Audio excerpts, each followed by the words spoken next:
하나님 말씀은 이사야 9장 6절과 7절입니다.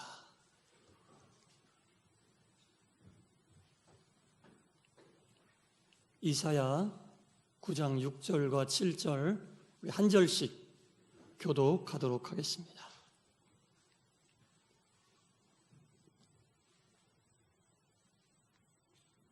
이는 한 아기가 우리에게 낳고 한 아들을 우리에게 주신 바 되었는데 그의 어깨에는 정사를 메었고 그의 이름은 기묘자라 모사라 전능하신 하나님이라 영존하시는 아버지라 평강의 왕이라 할 것임이라.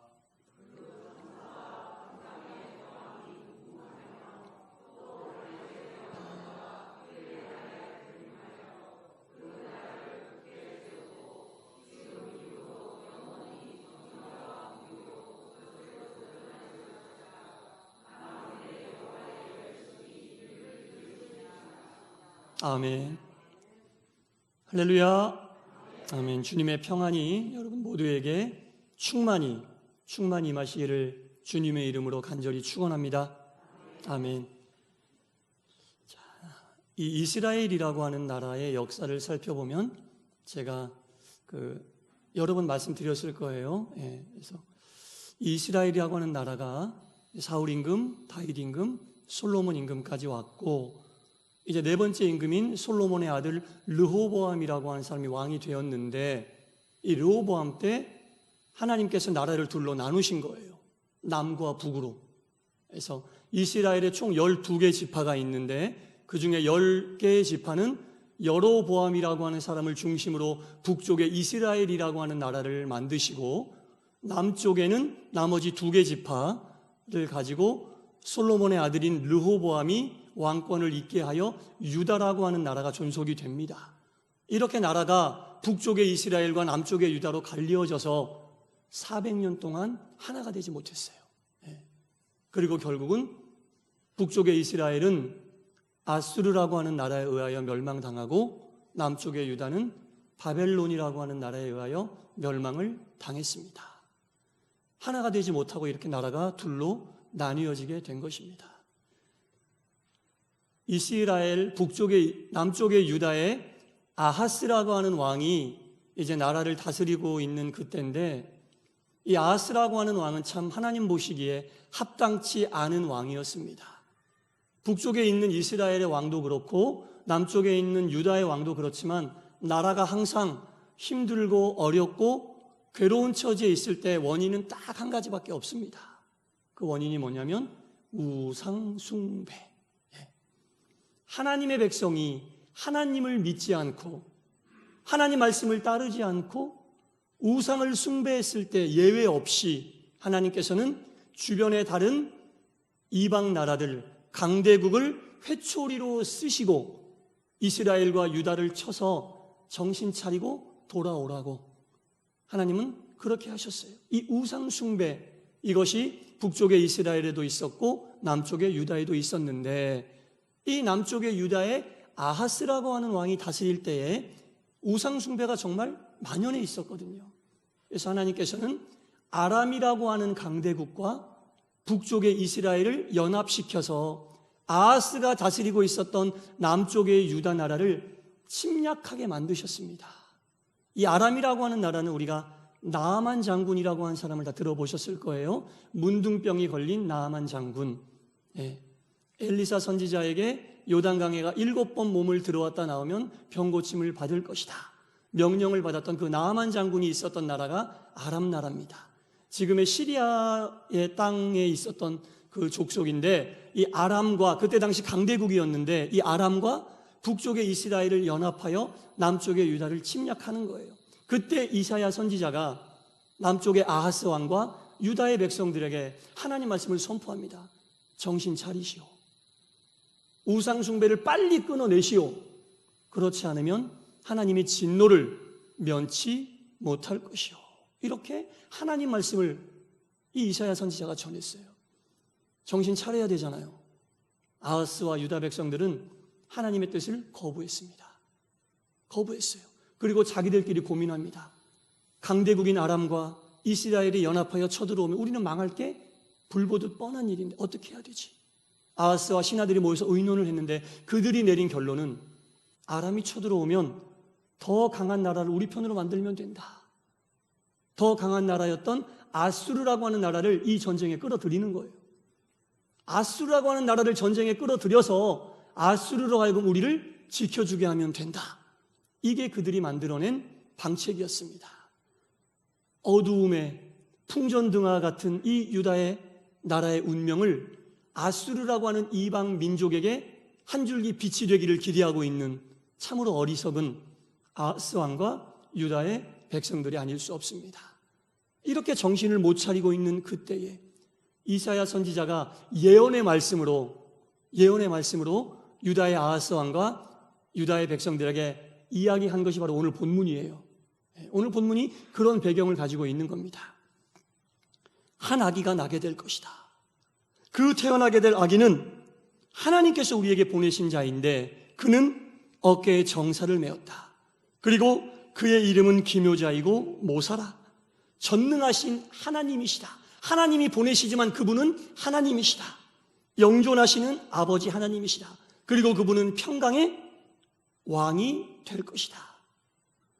그의 정사와 평강의 더함이 무궁하며 끝이 없을 것이고 또한 다윗의 왕자와 그의 나라에 군림하여 그 나라를 굳건하게 세울 것이고 지금 이후로부터 영원히 정의와 공의로 보존하실 분이 그분인데 그분은 만군의 여호와의 열심을 이루어내실 분이다라고 당신들이 의지해야 될 상황, 당신들이 이 어려운 상황 속에서 붙잡아야 될 한 줄기 빛은 이 어둠의 흑암에 있는 유다 나라의 한 줄기 빛이 되실 분은 하나님이시고 하나님이 보내실 바로 이분을 당신들이 의지해야 한다라고 이사야 선지자가 아주 강력하게 목숨을 걸고 유다의 왕과 유다의 백성들에게 강하게 메시지를 선포하고 있는 겁니다.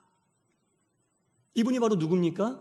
바로 뒤에 오실 예수님을 이사야 선지자가 예언하고 있는 거예요. 그 당시에 그 말씀을 들었던 사람들에게는 하나님으로 들었고 또 먼 훗날 이 말씀을 보고 들을 사람들에게는 구약시대에 벌써 예수님의 예언이 되고 있구나. 그 예수님이 이렇게 오셔서 실제로 예언이 이루어졌구나. 우리가 의지해야 될 분은 하나님이 보내신 예수님만이 우리의 삶의 한 줄기 빛이 되시는구나. 아무리 우리의 눈으로 볼 때 강해 보이고 나를 공격하고 하는 사람들을 이길 수 있는 힘과 능력이 있는 것 같아도 결코 그것을 의지할 것이 아니라 우리가 의지할 분은 오직 하나님이시고 하나님이 보내신 예수님만이 우리의 삶의 참 빛이 되시는구나 라는 것을 이사야 선지자가 선포하고 있는 겁니다. 이 요한복음 이 서두에 보면 1장을 쭉 읽잖아요. 이런 말씀이 나옵니다. 태초에 말씀이 계시니라. 말씀이 하나님과 함께 계셨으니 말씀이 곧 하나님이시라. 그리고 그 뒤에 계속 나오는 말씀이 만물이 그로 말미암아 지은 바 되었으니 지은 것이 하나도 그가 없이는 된 것이 없고 그 안에는 생명이 있고 이 생명은 사람들의 빛이라 라는 말씀이 나옵니다. 여러분 보세요. 태초에 말씀이 계셨고 말씀이 곧 하나님이시고 만물이 그로 말미암아 지어지지 않은 것이 없다. 만물이 하나님의 말씀으로 말미암아 지어지지 않은 것이 없고 그 하나님 안에는 생명이 있고 그 생명은 사람들의 빛이라. 여러분 이 말씀, 이 요한복음 앞부분에 나온 이 말씀은 로고스, 곧 예수님의 말씀을 이야기하는 겁니다. 그래서 다시 한번 말씀은 태초에 말씀이 계시는데 말씀이 곧 하나님이시라. 말씀은 예수님, 로고스라고 말씀드렸죠. 그러니까 말씀은 하나님이시고 예수님이시다. 그 예수님 안에는 생명이 있고 생명이 있는 예수님이 곧 빛이다 라는 말씀입니다. 굉장히 중요한 말씀입니다. 하나님이 말씀이고 말씀은 예수님이시고 예수님 안에는 생명이 있고 생명은 곧 사람들에게 빛이 된다라는 말씀입니다. 하나님이 천지를 창조하셨습니다. 천지를 창조하실 때에 그 창조하시기 전에 어떤 상태였나요, 여러분? 땅이 혼돈하고 공허하며 흑암이 깊은 곳에 있더라. 땅이 혼돈하고 공허하며 흑암이 깊은 곳에 있었어요. 말씀으로 창조하기 전 상태가 그런 상태예요. 얼마나 복잡하고 혼란하고 그런 상태입니까, 여러분? 혼돈스럽고 공허하고 흑암이 깊은 곳에 깜깜해서 아무것도 안 보이는데 하나님의 말씀이 그 모든 것을 물리치셨단 말씀이에요. 이 성도들이 삶을 살다 보면요, 마침 우리의 인생이 흑암 속에 있고 공허하고 혼란스러운 것 같은 상황을 다할 때가 너무너무나 많이 있어요. 이런 상태는 말씀이 임하기 전의 상태란 얘기입니다. 말씀이 임하기 전에, 말씀으로 온 우주 만물, 빛이 창조되기 전에 온 세상이 그런 상태였다고요. 혼란스럽고요, 공허하고요, 흑암이 너무 깊어서 아무것도 보이지 않는 그런 상태인데, 하나님의 말씀으로 빛이 창조되었을 때 이 모든 것이 정리되고 다 물러간 줄 믿습니다. 성도의 삶 속에 혼란스럽습니까? 여러분, 흑암이 우리의 앞길을 막아 아무것도 보이지 않습니까? 아무것도 만질 수도 없고 보이지도 않고 느낄 수도 없는 그때에 말씀이 임하시게 되면 하나님의 빛으로 그 모든 것이 깨끗하게 물러가고 정리될 줄 믿습니다. 여러분, 하나님 말씀이 바로 성도의 삶에 개입하시는 가장 중요한 요소라는 거예요. 성도의 삶에 하나님이 말씀이시고, 말씀이 예수님이시고, 예수님 안에 생명이 있고, 생명의 빛이 예수님이시라는 거예요.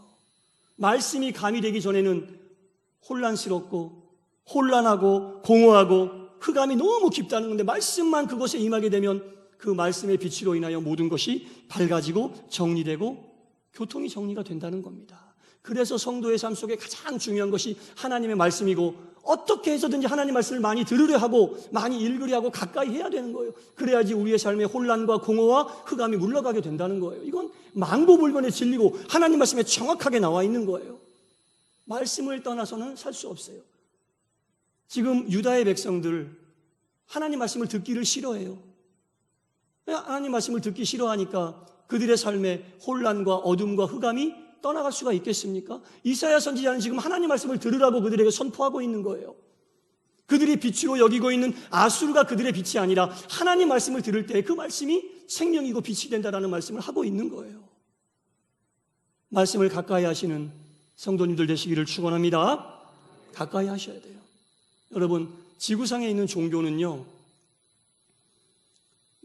보는 종교가 있고 듣는 종교가 있어요. 가만히 생각해 보세요. 지구상에 있는 모든 종교는 두 가지로 나뉘어집니다. 보는 종교가 있고 듣는 종교가 있어요. 기독교는 어떤 종교겠어요? 듣는 종교입니다. 하나님 말씀을 듣는 종교예요. 지금 기독교가 타락했다, 세상 사람들이 기독교를 욕하는 이유가 뭐냐면, 이 기독교가 자꾸 보는 종교로 나아가고 있어요.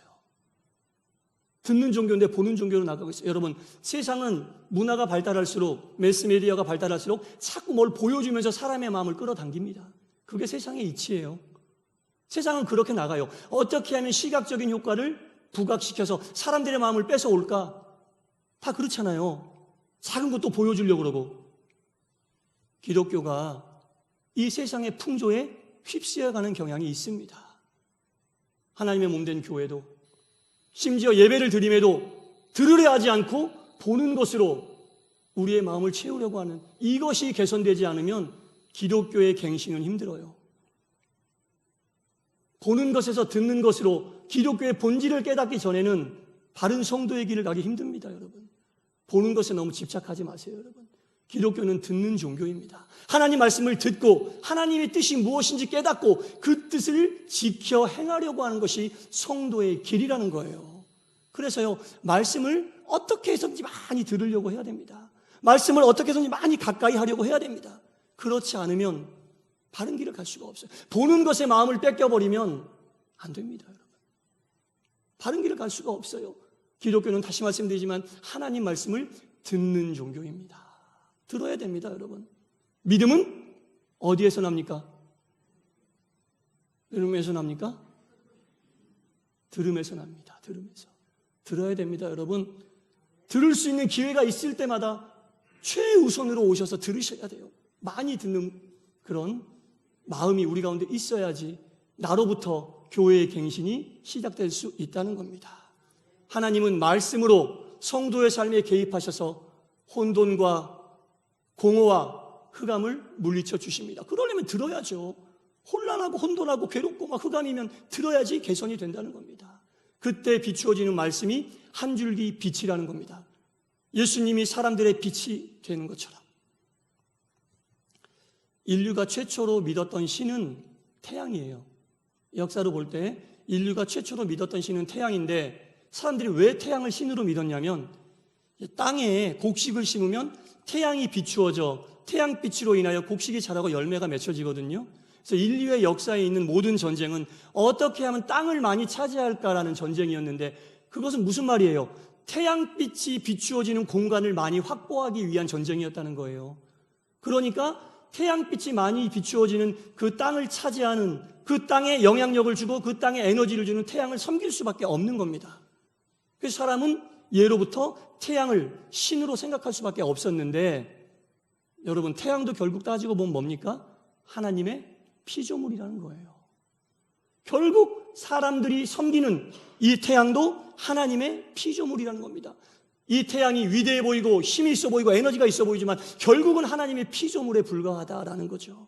창세기 1장 16절에 보면 이런 말씀이 나옵니다. 하나님이 두 큰 광명체를 만드사 또 큰 광명체로 낮을 주관하게 하시고 작은 광명체로 밤을 주관하게 하셨다. 하나님이 태양도 만드시고 달도 만드셔서 낮을 주관하게 하시고 밤을 주관하게 하시고, 이건 뭔 말입니까? 사람들이 살도록 도움을 주는 도우미로 태양과 달을 만드셨다는 얘기예요. 태양과 달은 섬김의 대상이 아닙니다. 하나님이 만드신 인간들이 잘 살게 하기 위한 도우미로 태양은 낮에 달은 밤에 만들어주신 피조물에 불과하다는 겁니다. 절대로 태양은 섬김의 대상이 될 수 없다는 얘기죠. 여러분, 우상숭배가 뭡니까? 무슨 나무, 돌부처 이런 것만 우상숭배가 아니라 피조물을 섬기는 것이 우상숭배예요. 태양도 피조물이에요, 여러분. 그 피조물을 섬기면 우상숭배가 되는 겁니다. 분명히 말씀드리지만 태양도 달도 하나님께서 우리에게 보내주신, 하나님이 만드신 하나님의 백성들을 돕는 도우미로 만들었다는 겁니다. 그래서 우리가 인간이 가장 먼저 섬겼던 이 태양에 대한 숭배, 이것부터 인간의 우상 숭배는 시작이 되었다는 겁니다. 제대로 알아야 됩니다, 여러분.